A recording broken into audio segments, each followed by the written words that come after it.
Welcome to the Two Blokes Chatting radio show on 94.7 The Pulse.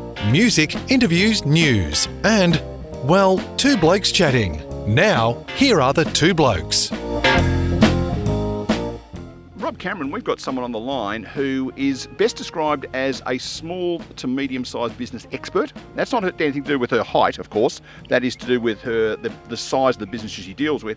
And she's got a Facebook group. You know how we've got about 80 or 90 people who like our Facebook page? Yeah, 238,000 people like her Facebook page. Good morning, Jenn Donovan up there in Mulwala up on the Murray River. Good morning. How you going? Good. Well, thank you. 239,000 people that like you. Goodness gracious, how do you deal with all them? Do you do Christmas cards for everyone? I do. Yeah, I have a team of people who write my Christmas cards out. No, it's a lot of work. It's a lot of work. Hey, Jen, let's just touch on that flippant point, but serious point. Social media is such a powerful thing these days, and everyone wants, not everyone, a lot of people want to get a bit of, not notoriety so much, but attention to what they're doing, particularly business-wise. So you put the idea out there, you float it out on Facebook, and you're just watching those numbers build day by day. How exhilarating is it to know that you've hit something that's clearly connecting to the community?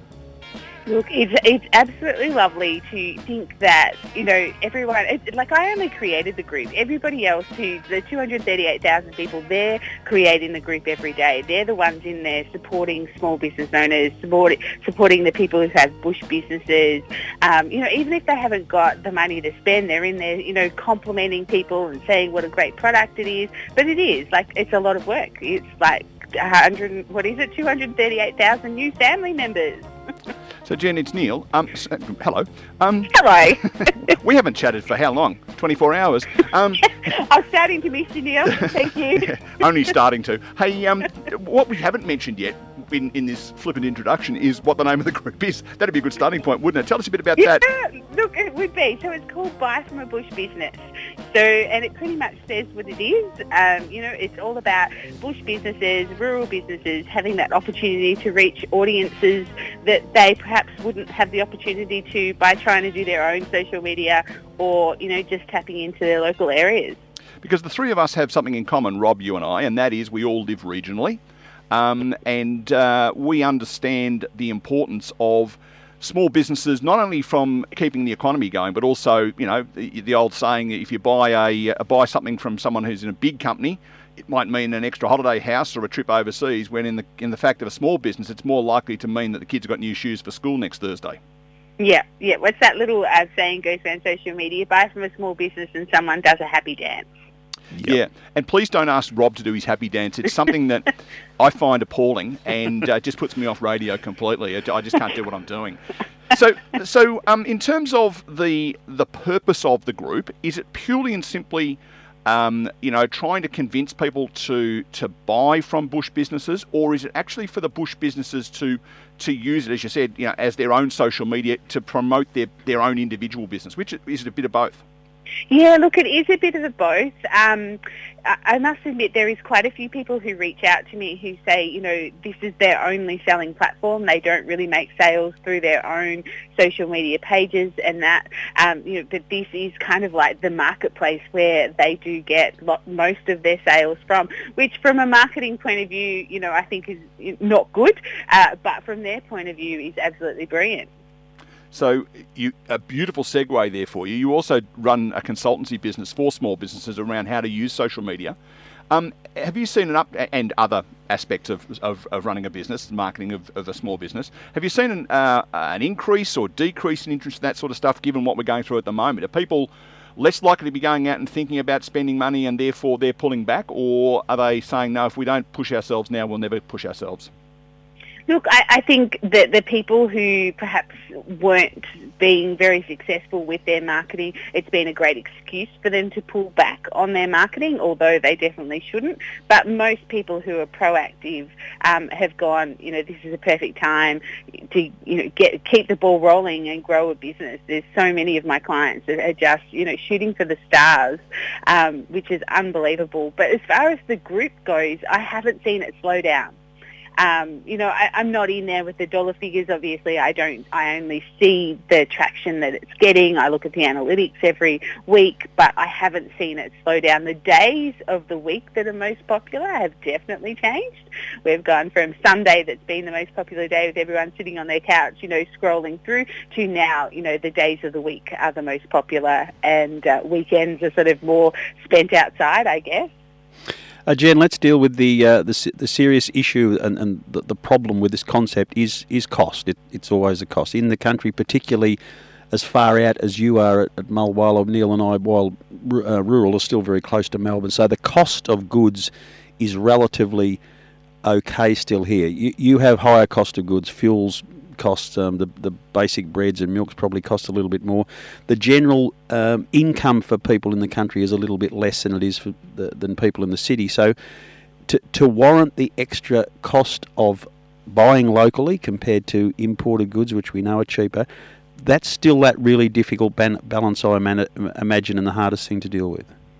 Yeah, look, it is. It definitely is, and you do see the odd person, in the group, and just generally, disputing prices or saying, that's a little bit costly. But at the end of the day, I think if we've learnt nothing from the horrific bushfires and the horrific drought that, us ourselves are in, and now COVID-19, we've learnt just how important it is to be able to buy homegrown. We've shut our borders, and all of a sudden we have to rely on what we can produce here to a certain degree.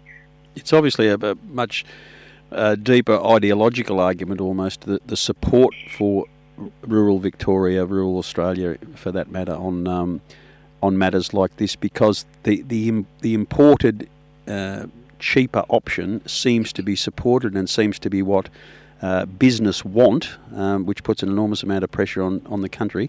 During these times where we've learnt a lot more about ourselves, do you sense that there will be a change perhaps in government policy to support genuine rural areas? Look, I would like to think so. I would, yeah. Look, I'm not necessarily thinking that they don't already do a lot to support us. I certainly, I'm not going to get political or anything, but we are farmers, we are in drought, and I feel that, we do get quite a lot of support. But of course, I just think that this change just won't go away. This is probably the best, worst thing to have come out of, the horrific things we've done, is people's mindsets are going to change. And I really think that one of the things my group has highlighted is how much talent there is out there that no one ever knew about, and I don't think that's going to go away.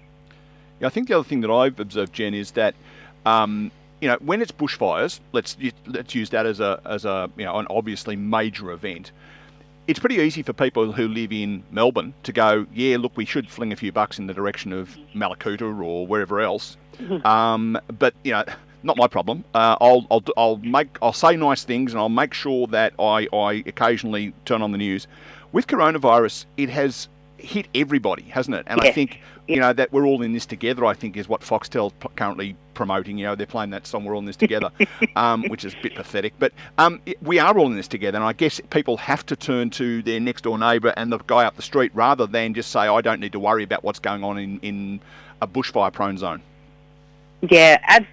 Yep, I totally agree. It is, and sometimes I feel sorry for the people who are still suffering from those bushfires, because they must feel almost forgotten, because now all of a sudden, all the people that were being charitable now perhaps need charity themselves, given what's happened with the loss of jobs and things. So it's a really interesting cycle of life, I guess. Yeah, and I think my father's coming up to 90. He's 90 this month, and he can't remember anything like this happening. Maybe the polio thing that happened in the late 30s, where people couldn't cross the road, to see someone, because their kid might get. Now there was no shutdown. Funnily enough, the internet in 1938 wasn't being used a lot, and social media wasn't really big in those days. But people wouldn't go out with their kids because of the potential for polio.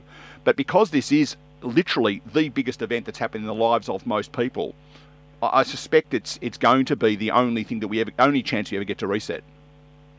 Yeah, and I think that there is a massive reset happening, and I think even as far as small business goes, there's a lot of my friends and acquaintances and even family members who had full-time jobs and now all of a sudden have been laid off, and not all of them are going back.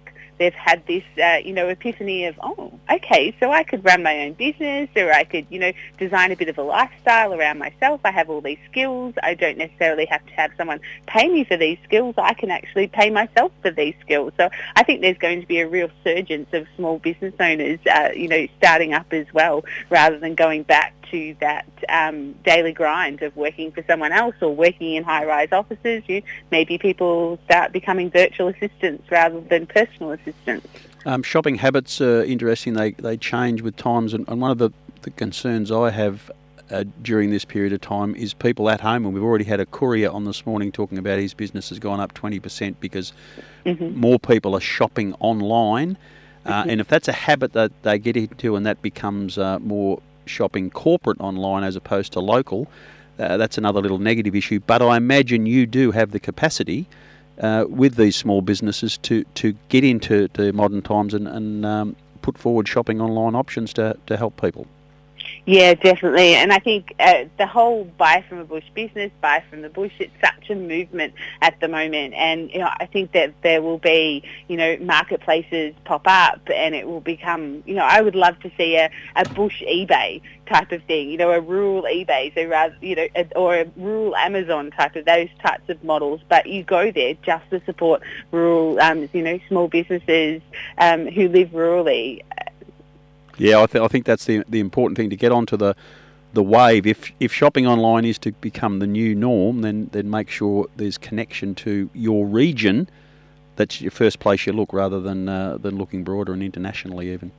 Yeah, and even, before all this, as a small business owner myself, like I'm ex-retail, all we really wanted was the opportunity for people to come and have a look at us first. Like, if we couldn't compete on price and things like that, then, we were prepared to accept that. But it's just being overlooked for the big guys for a start that, that's what really hurt. And I think that's the change that we'll see. One of the things that sits in my mind, though, I know someone quite well who operates in one of the big commercial real estate organisations. He's a research analyst in one of those, and his specialty is CBD office space and CBD retail space. That's where he's been doing a lot of his work in the last 12 or 18 months. And, clearly there's going to be an opportunity for businesses to say, look, don't come into work and more than 3 days a week, spend 2 days a week working from home, which is going to reduce the demand on that, which is going to bring the prices of that down.